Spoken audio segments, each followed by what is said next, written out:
bien, amigos, muchísimas gracias por estarnos acompañando en este primer episodio de Libera Cast. Tenemos un invitadazo de lujo, pero antes de presentarlo quiero darle la bienvenida a nuestro director general, al ingeniero Eduardo Triay. ¿Cómo estás, Eduardo? Buenos días, José. Muy bien, muy emocionado de estrenar el podcast y con el invitado que tenemos de lujo. Muy bien, pues bueno, vamos a presentarlo. Él es el licenciado en arqueología, en antropología, con especialidad en arqueología y todo un entusiasta, un enamorado de la naturaleza que trae un fuerte compromiso de devolver un poco lo que la madre naturaleza nos ha regalado. Bienvenido, Sergio Grosjean, ¿cómo estás?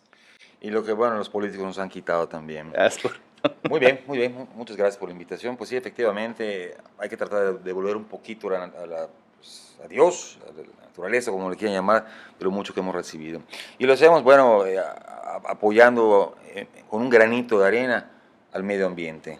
En el caso específico de los cenotes, pues no solo los cenotes, sino de la naturaleza, o sea, una parte medular importante que muchas personas piensan que no tiene nada que ver, que es la flora, es bien importante para preservar los cenotes. Quiero que sepas que Sergio, además de ser un especialista, fue una de las primeras figuras, es casi parte de la familia, fue uno de los mejores amigos de mi papá. Parte, por eso me hace doble emoción que estés acá y que nos expliques un poquito. Y la idea de invitarlo, José, es que nos explique un montón de dudas. De repente, la idea de este podcast en realidad es que, como estamos en el tema inmobiliario, y de repente no nos encargamos los inmobiliarios de educar sobre ciertos temas, y hay dudas muy recurrentes de la gente que compra, de la gente que vende, y sobre todo como algunos mitos populares sobre el tema de los cenotes que queríamos pues tocar contigo y que nos expliques. Efectivamente, bueno, pues sí, efectivamente tu papá fue uno de mis mejores amigos, lo sigue haciendo hasta ahorita de manera virtual. Efectivamente, mucha gente se hace una pregunta, bueno, ¿qué hago si encuentro un cenote? ¿Me lo va a quitar el gobierno? Correcto. ¿Va a venir el INAH? O sea, esas son preguntas que la gente se hace, que estén tranquilos, al contrario. Si se encuentran un cenote en su casa, se sacan la lotería. Por desgracia, hemos documentado muchos casos en el que gente está haciendo un hueco, una perforación, pues para hacer su sumidero, y ¡boom!, se encuentran con un cenote y dicen, me rayé, ya no toque ese sumidero, para allá vamos a hacer nuestro sumidero con el cenote. Por desgracia ha sucedido, pero hay otras personas que son más inteligentes y le sacan el beneficio al hallazgo que es un cenote. Imagínate qué padre tener en tu casa un cenote. Una piscina natural. Claro, pero Sergio, esa es una duda de verdad que muchos de los yucatecos tenemos y la gente del centro del país que desconoce precisamente qué es un cenote o por qué existen y por qué son tan comunes aquí en Yucatán. Bueno, lo voy a explicar de la manera más sencilla que se puede entender. Yucatán es una placa de roca calcárea. La península emergió hace alrededor de 60 millones de años.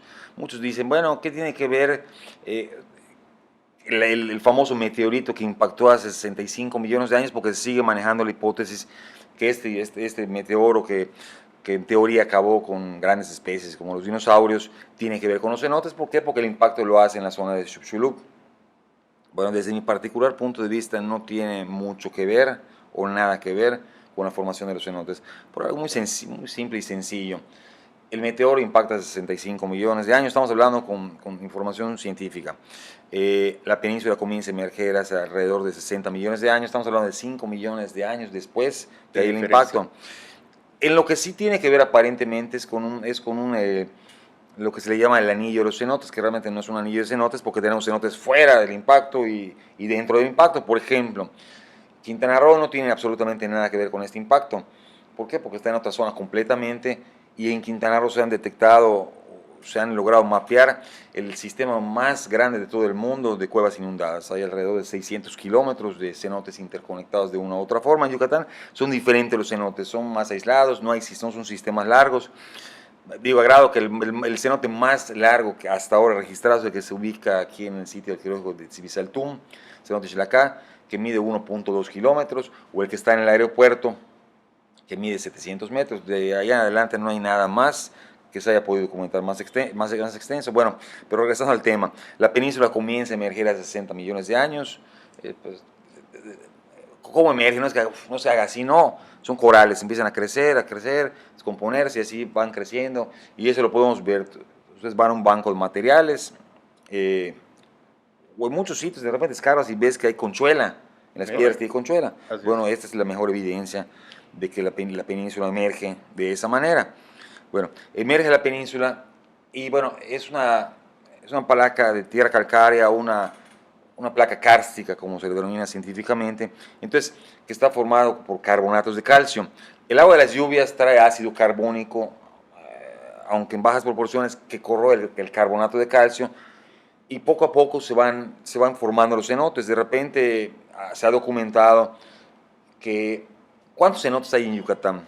No lo sabemos realmente. De repente hubo una gobernadora hace 12 años que dijo algo que me mató de la risa. En Yucatán existen 10.100 cenotes. Dije, pues esta mujer es una genio. Documentó todo. Todo lo documentó y dije, bueno, ¿hasta qué grado la ignorancia de nuestros gobernantes? Porque no hay otra forma de decirlo, de hablar con esa certidumbre de un dato que no lo tenemos, y los exploramos y que hemos contribuido y seguimos contribuyendo para el Atlas de los cenotes. Entonces realmente no sabemos cuántos hay. De repente puede haber un cenote acá abajo de nosotros, no lo sabemos. De repente pues estás haciendo un pozo y se colapsa y aparece un cenote. Entonces, regresando a la pregunta, a la esencia de la pregunta, ¿qué pasa? No pasa nada, simplemente tienes un cenote, que yo sí recomiendo, pasarle la información a las autoridades competentes, que puede ser Semarnat, que puede ser la misma Secretaría de Desarrollo Sustentable, para seguir documentando estos sitios. No te lo pueden quitar, no te lo pueden expropiar, así como si tú tienes en una propiedad, una estructura prehispánica, el gobierno no te la puede expropiar, porque lo que está arriba es tuyo, lo que está abajo es de ellos, que sí es patrimonio de la nación, pero no hay forma que, bueno, lo vemos en el caso del mismo Chichén, el robo más grande de la historia, que no hay otra forma de decirlo. Bueno, no más grande, han habido robos más grandes. Uno de ellos. Uno de ellos, Chichén Itzá, estaba evaluado creo que en 8 millones de pesos, y el gobierno del estado en la época de la gobernadora Ivonne Ortega pagó 200 y pico millones de pesos. ¿Eso qué se llama? Pues se llama robo, no tiene otro nombre para llamarlo. El caso es que, bueno, en el caso específico de los cenotes, pues no te lo pueden expropiar, y no hay razón, y no hay sentido, y no hay justificación alguna. ¿Y hay algún manejo jurídico especial que se tenga que dar? Hay un reglamento que se hizo por medio de un decreto en el 2013 en el que sí hay que cuidar ciertas formas. O sea, un cenote tú no lo debes modificar, no debes perforarlo, no debes hacer absolutamente nada, hay que respetarlo tal y como está. Pero de repente hay cenotes que no existían hace una semana y existen hoy. ¿Por qué no existían? Porque, bueno, mientras no se colapse la bóveda y no se abra o no haya forma de acceso, pues simplemente no existe un cenote. Claro, van naciendo cenotes. Pero a diferencia de lo que muchos piensan, que los cenotes son estáticos ante el tiempo, no es así. O sea, los cenotes tienen vida, tienen movimiento. Hay varios mecanismos de disolución, que es lo que comentaba, como el ácido carbónico que corroe el carbonato de calcio y se van formando. Hay un mecanismo que es de construcción, el goteo va haciendo que se formen las estalactitas, gota a gota, las estalagmitas. Hasta hace algunos años se decía que habían varias hipótesis, bueno, siempre va cambiando con los nuevos hallazgos que van habiendo, que decía que cada estalactita tarda en crecer aproximadamente 100 años por centímetro, pero no, hemos comprobado que no, hemos comprobado que varía de cenote en cenote. O sea, son diferentes las condiciones. ¿Cómo está el pH? ¿Cómo están los minerales? ¿Hay vientos? ¿No hay vientos? ¿Hay circulación? En fin, hay muchos factores. Hemos encontrado, por ejemplo, debajo de están las estalactitas y las estalagmitas. Debajo de nacientes estalagmitas hemos encontrado bolsas de sabritas, bolsas de galletas que crecen encima. Entonces eso por ejemplo, yo en el libro que publiqué en el año 2013, que se llama Secretos de los cenotes de Yucatán, en el cual se basa un documental que hicimos con el mismo nombre, en el que hablamos de la problemática de los cenotes, de su problema de contaminación, de cómo especies endémicas, es decir, únicas en el planeta, están desapareciendo. Hemos registrado varios cenotes en los que fuimos hace algunos años y encontramos especies maravillosas, como puede ser una anguila ciega, como puede ser el que le llaman el pez ciego, la dama blanca. Que es muy famoso en Valladolid, ¿no? En Valladolid hay en cenotes en Valladolid, pero no hay en todos los cenotes. ¿Qué es lo interesante de esto? Tenemos varias especies de peces endémicos. Que tú puedes tener un cenote acá y de repente aquí a 30 metros puede haber otro cenote. Que están completamente aislados unos de otros. Y son especies de peces o crustáceos que no nacieron, o sea, bueno, sí nacieron allá, pero no se originaron. No se originaron, esa es la palabra, no se originaron allá. Son especies marinas que cuando la península emerge se comienzan a quedar atrapados y van cambiando, van evolucionando de manera diferente. Por ejemplo, en un cenote cerrado, esta especie de pez o anguila quedó ciega. Cómo se mueven de la misma forma que se mueve un murciélago, por órganos sensoriales, no tienen ojos, tienen como un radar. ¿Por qué? Porque la misma evolución nos ha obligado a moverse de esa manera, porque no hay luz, entonces tienen que buscar su alimento de otra manera. Pero de repente hay un cenote que está a 50 metros, que sí tiene un poquito de luz, entonces allá no, allá van a crecer tal vez otro tipo de especies de, que le llamamos el alú, que es un tipo de bagre, o pueden ser un tipo de mojarras, en fin. Eso es lo interesante y lo rico. Existen especies que seguramente no se han registrado, por ejemplo, en un cenote que hay aquí cerca, en el poblado de Nocac, el cenote Cambul. Allá se encontró una especie única en el planeta hace 30 años por el espeleólogo Fernando Rosado, que se le denominó el sirenio yucateco. Es una combinación entre delfín y manatí. Por fortuna, ese cenote ha tenido fortunas y desfortunas. En ese cenote habían miles de dientes de tiburón de diversas especies fosilizados en las paredes. Había un megalodonte que ya no existe, que navegó por esas aguas, las encontraron fosilizadas. Habían varios tipos de especies de tiburones. Por desgracia, muchos buzos irresponsables iban y con un cuchillo sacaban. Sí, para comercializarlo, Para ¿no? comercializar eso, por Como decir, trofeo bueno, propio, ¿no? es mi trofeo. Así es. Esa es la palabra, siempre he dicho, es mi trofeo porque me la rifé. Lo puedo entender que eso sucedía hace 30, 40 años, cuando los buzos entraban con equipos de buceo que era pues muy rudimentarios, era lo básico, no como los equipos que tenemos ahora, que tenemos lámparas con 10.000 lúmenes, o sea, bueno, hasta a mí me tocó entrar cuando yo comencé a bucear hace como 35 años, qué rápido es el tiempo, pues entraba no había ni chalecos compensadores en esa época, entrábamos con lámparas que, pues como ya comenzamos a hacer exploración ya de manera sistemática, pues entrábamos con lámparas que les dimos que trabajar con mucho cuidado porque no eran LEDs como ahora, tenían su filamento, y si se te rompía, cada foquito costaba 2.000 pesos, no se me olvida. Aprovechando la anécdota, Sergio, hay una pregunta que te quiero hacer porque es una duda mía, ¿no? Es un mito popular, a lo mejor no es un mito y es una realidad, pero las famosas corrientes de los cenotes, ¿qué tan peligrosas son?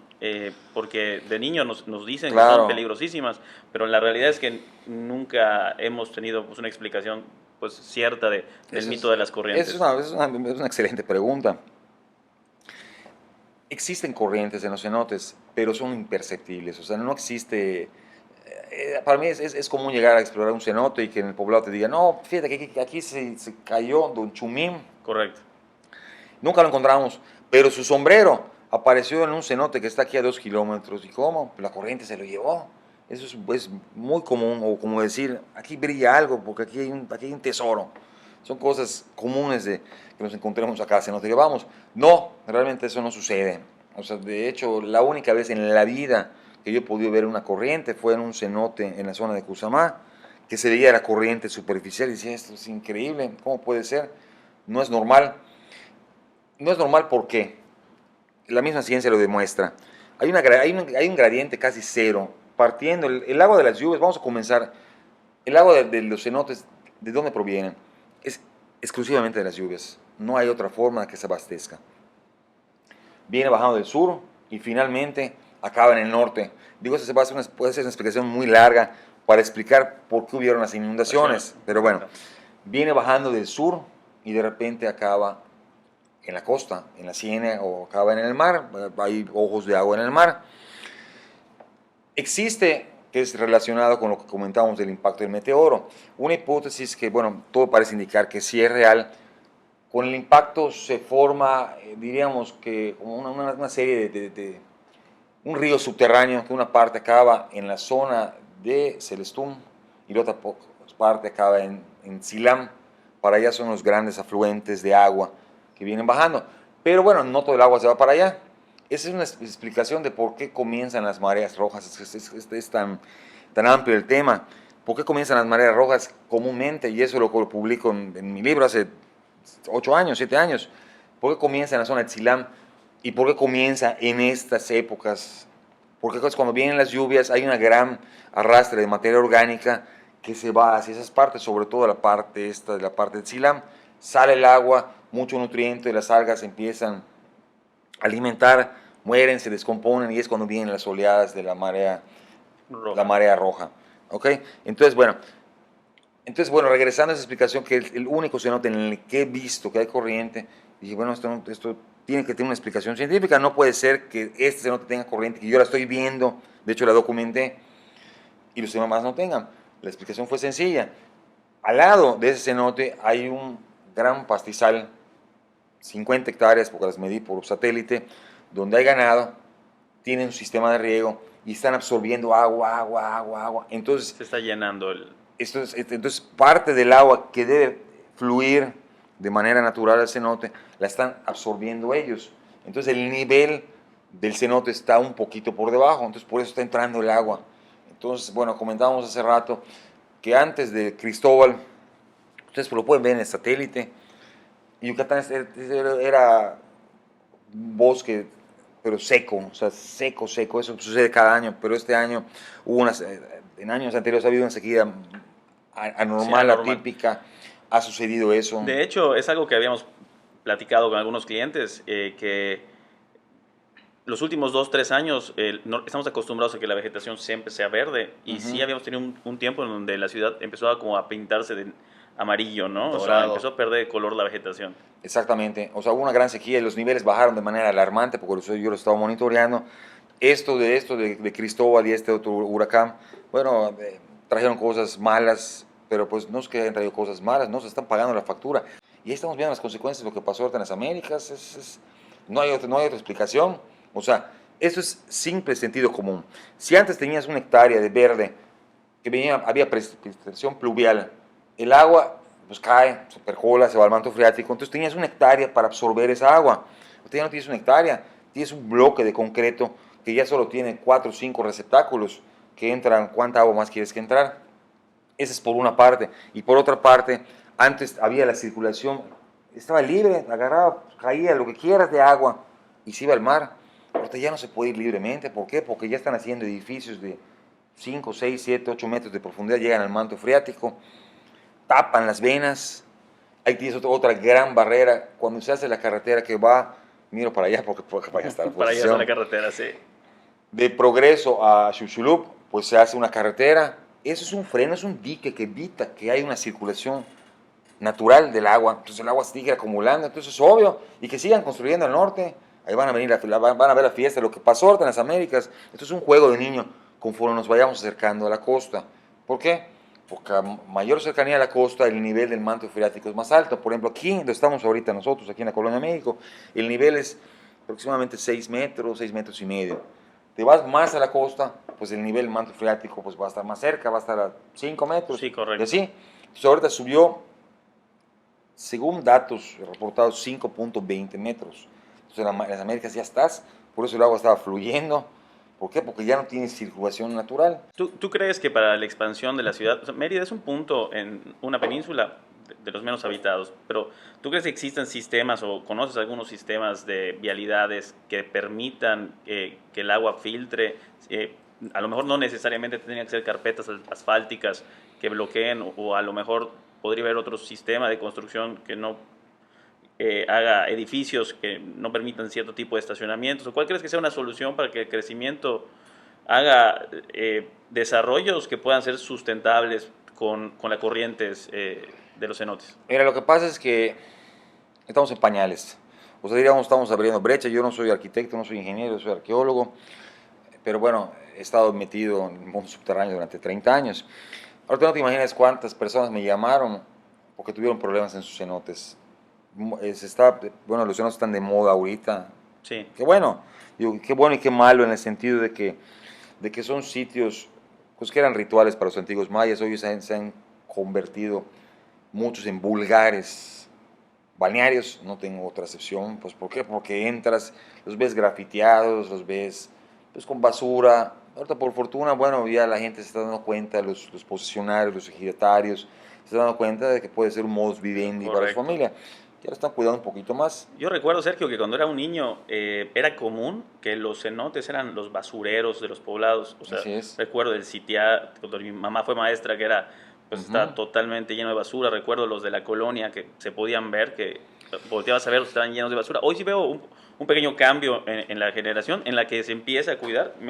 como tú dices, creo que estamos en pañales, pero si volteo a ver, cuando yo era un niño, digo, tampoco fue hace mucho, pero hace 20 años yo creo 20, 30 años creo que sí ha cambiado un poquito el tema de conservación, porque así han aparecido figuras como tú y una generación de gente que está dedicada a educar más o menos, ¿no? O sea, yo crecí con una idea de los cenotes y conforme fui viendo gente especialista, pues me fui sensibilizando del tema, ¿no?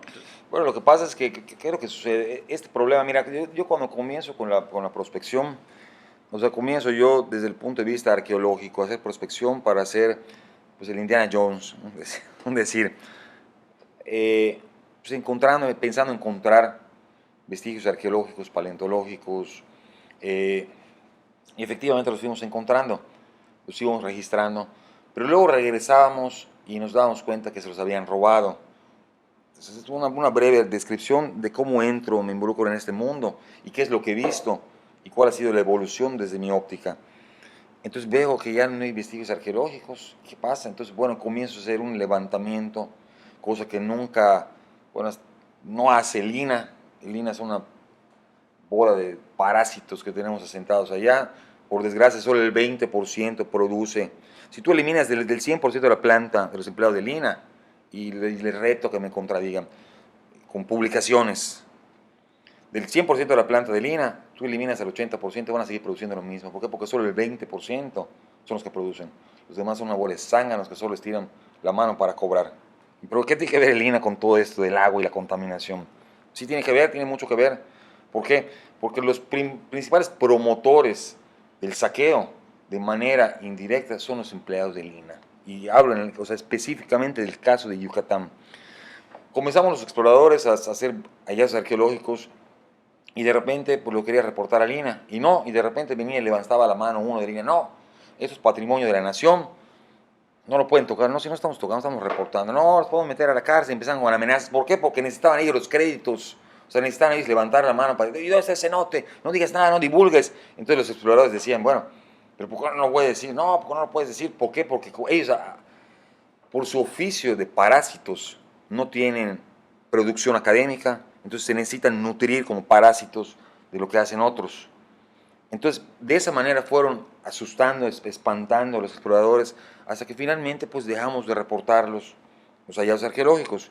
Entonces, bueno, yo dije, bueno, si nadie lo está haciendo, es un grupo de exploradores, de entusiastas, pues bueno, vamos a hacer un registro. Ustedes que se dediquen a hacer brecha, a ver hasta dónde llega este cenote, porque les encantaba descubrir hasta dónde puede llegar un cenote, qué tanta profundidad, qué tanto desarrollo, y a mí me interesaba más bien hacer un registro arqueológico, paleontológico. Entonces nos empezamos a encontrar con ese problema de que se los empezaron a saquear. Entonces tú no podías ir a Lina porque te iban a acusar de saqueador. Te estoy hablando de hace 25 años. Entonces yo comienzo a hacer un registro arqueológico de los cenotes, pero con el paso del tiempo me voy dando cuenta que esos espacios que antes ocupaba, puede ser un cráneo con deformación craneana, con incrustaciones de jadita, con dientes cerrados, o un simple cráneo de un mortal cualquiera del periodo prehispánico, porque bueno, realmente los de la élite maya son los que les hacían esas modificaciones. Esos lugares comienzan a ocupar, o sea, a mí me tocó esa época que comienza la basura de los cenotes, o lo comienzan a ocupar bolsas de golosinas. De botanas. De botanas, para no decir marcas, y no saben molestar conmigo, pero sabemos lo que es. Y los cenotes se dejan utilizar para extracción de agua. ¿Por qué? Porque, bueno, ya llega el agua potable, el agua entubada. A Mérida comienza en el 1964 la red del agua potable. Entonces ya los comienzan, pues ya pues muchos los agarran como sumideros, otros ya vamos a tirar basura, y así comienza este relajito, en los pueblos comienza ese relajito, pues cuando empieza a entrar el agua potable, porque ellos ya dejan de utilizar el agua potable. Entonces ahorita yo creo que estamos en el punto más álgido, yo creo que ya se está empezando a devolver su magnificencia. Estamos comenzando, o sea, ustedes llegan a ver las filmaciones de lo que sacamos en los cenotes, por ejemplo, en el caso de Sitia, cenote que hablabas del Chenja, hemos sacado, y está documentado, o sea, aquí no pueden decir, estás inventando, no, está documentado y filmado, y pueden subir a YouTube, ponen allá mi nombrecito, y van a ver los videos de lo que hemos subido. Hemos encontrado refrigeradores, hemos encontrado, bueno, el saneamiento que hicimos hace año y medio, sacamos colchones, hemos encontrado estufas, tenis, botellas, latas, medicamentos, todo lo que se puedan imaginar, allá está. Y dices, no se vale. O sea, este lugar puede ser, afortunadamente este comisario que tenemos ahora en CITEA se ha preocupado, pero no es suficiente porque necesitan un apoyo económico para poder custodiarlo. O sea, ya lo limpiamos un número de veces y cada vez que vamos, la última vez que lo limpiamos, que espero que sea la última, fue hace año y medio, lo dejamos limpiecito. Se le solicitó al ayuntamiento pues, apoyo pues, para poder de perdido hacer alguna infraestructura básica para que los mismos ejidatarios puedan administrar el cenote. ¿Cuál es la mejor forma de cuidar un cenote? No podemos poner un policía en cada cenote, pero sí podemos inducir a la población a que ellos sean los que cuiden, sean los guardianes de los cenotes. Decirles qué es lo que hay adentro. Muchas veces me decían los de línea, no, es que no hay que decirles nada adentro, qué es lo que hay en los cenotes. Cuando yo publiqué, y lo pongo en la introducción del libro, y lo pongo vehementemente, yo no publicaba este libro, Secretos de los Cenotes de Yucatán. ¿Por qué? Porque el empleado de línea me decía, no, es que no puedes publicarlo porque vas a decir que hay vestigios arqueológicos. ¿Tú qué decir? O sea, tú no puedes cuidar lo que desconoces. O sea, ¿cómo puedes cuidar algo que no sabes que existe? Pero si tú le dices a un ejidatario, un campesino, un poblador, que en ese cenote hay vasijas, hay cráneos, hay lítica, hay cerámica. Sí, puede entrar, robarlo y esto No, planteas al contrario, o sea, ellos se van a encargar de cuidarlo. de cuidarlo. ¿Y por qué no? Yo decía, ¿y por qué no entrenarlos como espelebusos a los pobladores? Que ellos sean los guías. Hay muchísima gente que paga muchísimo dinero Por hacer esto, ¿no? por hacer eso y por venir de otras partes del mundo. O sea, me ha tocado dirigir expediciones, que es un problema para mí, porque viene gente de otras partes del mundo y les toca llevar, porque hemos trabajado con grandes compañías productoras a nivel internacional, pero para mí es un problema muchas veces ver cómo llevarlos para no pasar por bancos de basura. Aquí se pueden decir los nombres, ¿no? No sé si estás enterado, José, pero estuviste sí. trabajando con Discovery Channel, ¿no? Con Discovery, con National Geographic, con la BBC, con Nippon Television, con todas esas grandotas. Entonces, pero para mí es una vergüenza llevarlos a un cenote y vean el cochinero que tenemos en el estado. Ustedes, y eso se lo digo a tu auditorio, que la gente cuando vaya por una carretera, y subí un videito hace una semana, en la carretera que va entre Muxupip y Motul, cuando pasa recorriendo el estado, esta última lluvia dejó al descubierto un gran botín de basura. Ahorita no se ve la basura porque hay mucha vegetación, pero en épocas secas ustedes se asustarían de ver cuánta basura existe. Bueno, pues ahorita en esa carretera, y pueden entrar en mi Facebook, allá lo subí, creo que a Twitter también lo subí, cuánta basura está flotando para poder pasar por allá. De verdad, de verdad, me da pena decirlo como yucateco, quiero Yucatán, pero es un asco. O sea, no es posible que la gente sea tan sucia y que tengamos autoridades tan irresponsables que no tengan ni la mínima sensibilidad para limpiar las carreteras. Desde el año 2000, hace 20 años, no ha habido una sola recoja de basura en las carreteras. Una. Podemos sacar miles de toneladas. ¿Y eso qué hace? Por eso me da risa cuando dice, bueno, ¿cómo? O sea, ¿por qué está contaminada el agua de los cenotes? La península de Yucatán posee unos cuerpos de agua no solo más importantes de México, sino del planeta. Sí. De 60, específicamente voy a hablar de 60, y eso se los entregaron del Congreso del Estado, los diputados. De 60 cenotes que monitoreé, el 83% salieron con coliformes fecales. Estás hablando que tenemos muchísima agua, pero si todo está contaminado, estamos hablando de coliformes fecales, y si hablamos de metales pesados, de agroquímicos, de plásticos, ¿no? Todo, o sea, no nos imaginamos lo que nos metemos a la boca, ni los ignorantes gobernantes se lo imaginan. O sea, ¿por qué estoy peleado con la basura? Porque viene la lluvia, o sea, ¿qué hay en la basura? Vamos a partir que Yucatán, no me voy a desviar porque tiene que ver con el tema. Yucatán son 106 municipios, somos 106 municipios. De los 106, solo tenemos un relleno sanitario, que es el de Mérida y Chempó, o sea, ni siquiera así un gran relleno sanitario. No está a la altura, ¿no? No. Debería. Pero tenemos 105 municipios que no tienen relleno sanitario, son tiraderos al aire libre. ¿Y qué arroja la gente en esos tiraderos? Pues bueno, basura tecnológica como pueden ser televisores, pueden ser micrófonos, pueden ser lámparas que contienen materiales contaminantes, pueden ser pilas. Una pila, importante que la gente lo sepa, para que cuando tire una pila a la basura lo piensen dos veces, puede contaminar 10.000 litros de agua. Entonces, bueno, viene la lluvia, se percola el agua, se va al manto freático esa agua va a los cárcamos, que ya sea de su municipio o sea de aquí de Mérida, se clora el agua, se clora, se matan los bichitos que puedan haber, pero no estás combatiendo los metales pesados, los agroquímicos. DDT, por ejemplo, seguramente nosotros tenemos DDT en nuestro cuerpo girando. Y muchos se preguntan, bueno, ¿por qué hay tanto cáncer en Yucatán? Y eso no lo digo yo. Médicos del hospital más famoso de Estados Unidos, de los más famosos, el Anderson, Houston, se preguntan, bueno, ¿por qué hay tanto cáncer en Yucatán? Simple, el agua que tomamos. O sea, se ve bonita, el agua se ve transparente, pero tú no sabes qué tiene adentro. O sea, el agua solo se clora. Y no es culpa de los cárcamos, no, es culpa de todo un sistema que tenemos. Y tú dices, bueno, ¿por qué los gobiernos no invierten en rellenos sanitarios?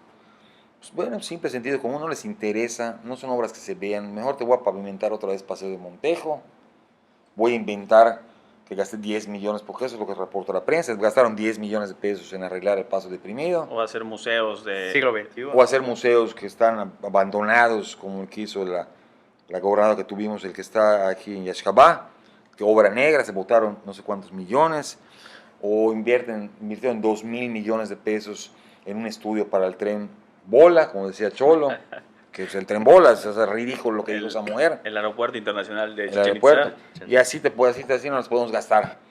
Entonces dices, bueno, no es posible que no tengan un poquito de cerebro, de neuronas para decir, esa agua le va a tocar a mis hijos, a mi papá, a mi mamá, a mis hermanos, a mi esposa, a mis amigos. No, no piensan. Piensan nada más en hacer obras que se vean para pasar a la inmortalidad como los más grandes estúpidos gobernantes que están matando a un Estado. Muy bien, Sergio. Y bueno, nos acabas de platicar un poquito de la situación, de la problemática, de lo que se está viviendo en Yucatán y por supuesto el efecto de las lluvias. Y podemos decir que entonces lo que se está viviendo en las Américas, en este fraccionamiento al norte de Mérida, es casi como la crónica de una muerte anunciada, ¿no? Se está pagando la factura y esto no va a ser ahorita nada más, lo vamos a ver en años recientes. Lo vamos a ver. Mira, entre el año 800 se piensa que el colapso de la cultura maya proviene de una gran sequía. Y esa gran sequía ¿por qué fue producida? Por lo mismo que estamos haciendo ahorita nosotros, 1200 años después, por la irresponsabilidad. ¿A qué me refiero con esto? Hubo un gran descenso en el nivel del agua, del manto freático, hubieron grandes sequías. ¿Y por qué? Porque se dedicaron a deforestar. Sí, se estamos dice haciendo que ahorita necesitaban grandes cantidades de de árboles. árboles para poder quemar la piedra y hacer su cal, material cementante. Entonces, bueno, pues viene una sequía y se acabó. ¿Pero qué piensas tú que se debería de hacer? Al final y al cabo, Mérida, yo creo que sí o sí va a ser llamada a ser una ciudad que va a abandonar los 400.000 habitantes para volverse sí o sí, o sea, hagamos lo que hagamos, una ciudad por lo menos de 2 millones de habitantes en unos 5 o 6 años, ¿no? Mira, Entonces, ¿qué crees que se debe hacer? Claro, un plan de desarrollo urbano. Al fin y al cabo, somos de las zonas que más reservas territoriales, a lo mejor no grandes bosques, pero sí tenemos muy poca concentración de gente.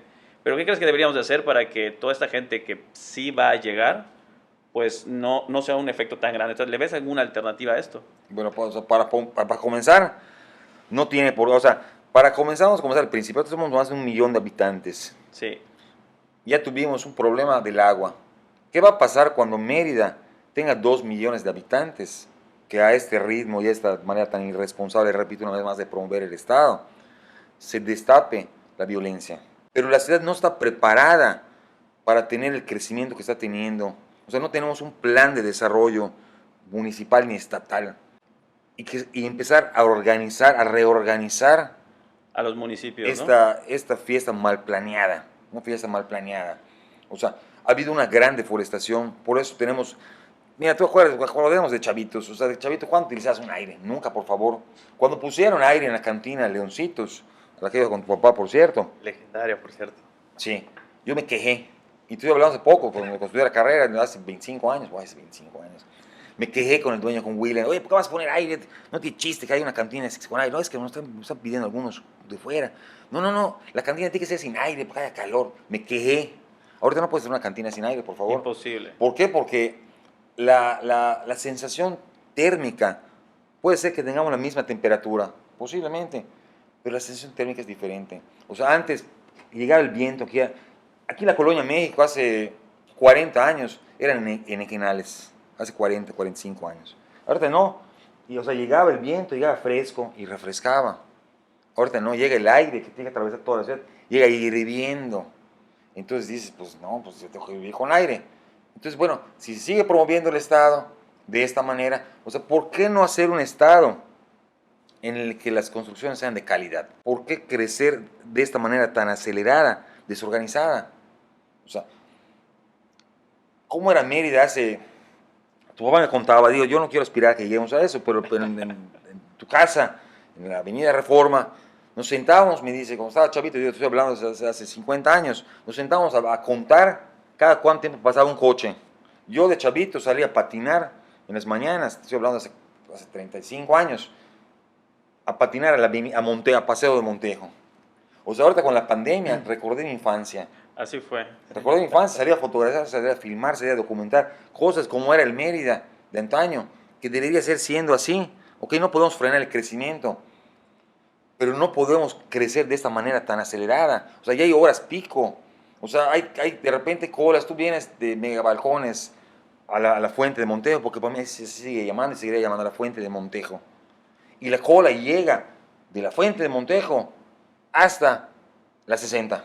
Sí, así es. Cuando ibas a ver eso, de repente te vas por sigue el circuito y la cola que de Tanlum llega casi a la Nissan. Se están rayando, estamos haciendo publicidad. Pero es verdad. Es pregunta, esto que sucedió con las aguas en Plaza Harbor, me decías que es porque ellos se metieron en donde hay una corriente de agua. No, está fácil, esto está sencillo. Y eso lo documenté. Y allá no va a poder salir, decir Renan Barrera, nada. Eso que invirtieron 10 millones, mentira. Mentira. O sea, y tuvo la mala suerte que yo pasé y ya lo subí a redes. ¿Qué sucedió? Él no lo construyó, de hecho él estuvo en contra, de hecho él le tocaron los corrones. Pero bueno, pero ahí está usufructuando con esto ahora. ¿Por qué se inundó el Paso Deprimido? ¿Por qué se inundó Harbor y se inundaron otros lugares? Porque están mal construidos. ¿Esto cómo funciona? Como una piscina. Tú a una piscina le dejas un huequito y se filtra el agua. Claro. Bueno, la piscina, la casa, cuando la hicieron, quedó un huequito del tamaño de un alfiler a ese grado y se vaciaba. Para encontrarlo fue una pesadilla, un alfiler. Un paso deprimido, o inferior, o un estudiante de una plaza, tiene que ser una piscina, pero la inversa, para que cuando entra el agua, tú agarras una bomba de achique y se va. ¿Qué pasó aquí en el paso deprimido? Y eso no me lo contaron, está en redes, ya lo subí. Comienzan las lluvias, empieza a subir el nivel del manto freático y empieza a entrar el agua por debajo. ¿Por qué? Porque tiene una falla estructural. Lo construyeron con materiales de baja calidad para robarse el saldo del dinero, no hicieron un buen diseño, sepa Dios. Yo lo que sí sé, porque yo lo vi, lo documenté, que el agua empezó a entrar por debajo. Entonces yo le pregunto al alcalde, esos 10 millones de pesos que reportan la prensa, voy a revisar si realmente fue esa inversión, ¿en qué se invirtieron? El agua sigue entrando y el agua no se va a poder combatir en ninguna de esas plazas ni en este paso deprimido hasta que no baje el nivel. ¿Y qué es lo que van a tener que hacer? Analizar bien cómo van a poder convertir en una piscina a la inversa esto, para que cuando vengan las lluvias, el agua, el paso deprimido no debería tener agua ahorita, ni una gota, porque con las bombas de achique sacas el agua, pero nunca la vas a poder sacar. No, nunca. Estamos viendo, por ejemplo, en la zona de Plaza Dorada, hay unas grandes lagunas que hay hasta patos. Sí. Padrísimo. Pero ahorita ya la gente está aprovechando y están tirando basura. Entonces le echan muchas veces también la culpa al gobierno. No es el gobierno el que ensucia, somos nosotros. Y el gobierno no tiene por qué estar recogiendo basura que tire la gente. Deben agarrar y poner en el paredón. No, es que no hay otra forma de hacer con esa gente. Más a hacer con esa gente.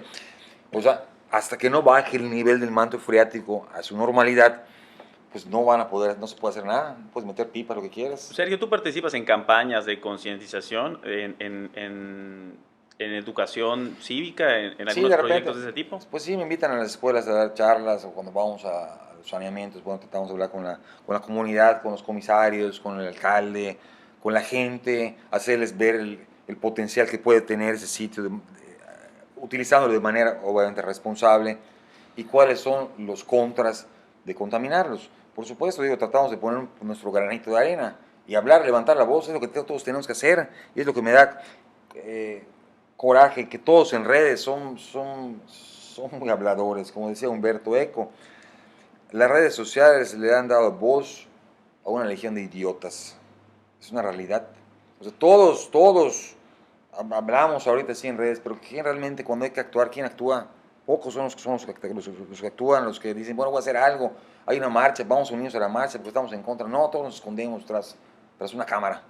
Pero bueno, sí hay que hacerlo. O sea, hay que utilizar las redes de manera responsable.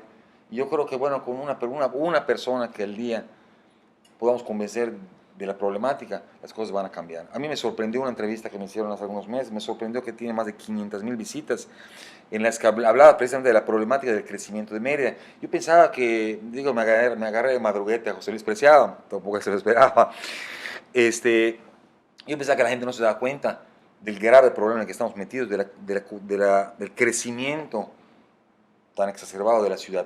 Pensé, solo yo me doy cuenta. No, al ver cuántas repeticiones tiene la entrevista, me doy dando cuenta que la gente sí está preocupada. La gente ya está, hasta la misma gente que vino a vivir a Mérida hace 5 años, que no es yucateca, dice, ya dejen de imitar, ya no podemos hacer más. Hay diversas opiniones, ¿no? O sea, yo sí soy de la gente que cree que esto va a pasar y que lo que debemos hacer es ordenar y a lo mejor regular las maneras de construir, o sea, porque sí existen, pienso, tampoco soy especialista, pero sí existen lugares que van adaptándose a los crecimientos de manera ordenada, pero, y también creo que sí hay una generación de gente que vino de fuera, que hoy es parte del Estado, Claro. y lo presumo mucho cuando platico, ¿no? Que siempre hemos tenido la fortuna hasta el momento, y eso no sabemos si va a seguir ocurriendo, de que la gente que venía escapando de un problema y se acomodaba muy bien a los usos y costumbres. De repente, sí, como tú dices, el crecimiento exponencial sí puede traer otro tipo de gente y sí preocupa, nos preocupa a todos. Pero yo sí creo que deberíamos de, a lo mejor, lo que tú haces, yo creo que lo hace muy poca gente, que no solamente es hablar, sino que ir, actuar, mandar cosas al Congreso, poner problemas sobre la mesa, que mientras más se escuchen, pues igual y le vamos encontrando entre todos una manera de ordenarnos, ¿no? De lo que platicamos me llamó mucho la atención algo que dijiste, porque ahorita que te platico que estamos haciendo algunos proyectos o intentamos hacer algunos proyectos con los municipios para, como un poquito con lo que hicieron en Cusamá, no sé si estuviste involucrado con la implementación y los cenotes de Cusamá, que hay gente que hace recorridos y de la comunidad. Por supuesto. ¿Tú crees que sí sea posible que los habitantes se vuelvan expertos en buceo y hagan ese tipo de tours? O sea, ¿lo ves viable? Deben, ¿verdad? o sea, yo creo que no solo podría, sino debería. O sea, yo creo que los mismos habitantes tienen que ser los propios custodios, los usufructuarios. O sea, yo no entiendo por qué tienen o tenemos que ir ciertos espelebuzos a llevar grupos. No, hay que entrenarlos. Te lo digo de verdad, es que el tema del buceo parece o sea, para mí incluso suena como súper complicado de aprender, porque en la cabeza requieres infraestructura, piscinas, tiempo, tanques. Uno tiene en la idea que es esas cosas que están dedicadas para especialistas y no a lo mejor es una carrera técnica que cualquiera podría dominar. Por eso te pregunto si tú crees que gente sin preparación O sea, sea una profesión que se pueda aprender para... debe ser una profesión. Lo que pasa es que cuesta mucho dinero. O sea, para tú ser un espelebuzo cuesta, pues el entrenamiento, cuesta mucho los cursos, el equipo cuesta. Pero es allá donde el gobierno, las autoridades deberían invertir dinero en su gente. En vez de hacer publicidades estúpidas, comprar premios estúpidos, ¿por qué no invertir? Mira, aquí tenemos un grupo de jóvenes que están egresando cierta carrera, que son de esta comunidad y que les puede interesar, o muchachos que acabaron su secundaria y dicen ya no pueden seguir estudiando porque no tienen dinero, pero pueden trabajar. Bueno, vamos a invertir dinero en entrenarlos y que sean los guías y los custodios de los cenotes. ¿Quién mejor que ellos van a evitar que un espelebuzo Claro. venga y manipule un artefacto, un vestigio arqueológico? Y bueno, y aparte van a ganar para sus familias. Yo creo que esa es una idea que debemos de ir aterrizando. Digo, esto te lo digo abiertamente, ojalá que a ese tema jamás se me hubiera ocurrido que hubiera sido o sea, porque igual estamos malgastando el tiempo nosotros en ideas un poquito más cansadas y a lo mejor una idea de ese tamaño se puede invertir como empresa, podemos hacer algo muy padre a través de ti, porque pues, Sí. es que igual conocer a la gente que pueda hacer esto, pues es complicadísimo. Sí, o sea, pueden haber guías en naturaleza, y de hecho ya hay algunas comunidades, por ejemplo, en Chancón me tocó conocer un grupo de muchachos entusiastas que son guías, no tienen trabajo acá en Yucatán, que yo creo que, mira, yo creo que el camino de Yucatán no es tanto la industria, sino que como la conocemos debe ser la industria turística, la industria sin chimeneas.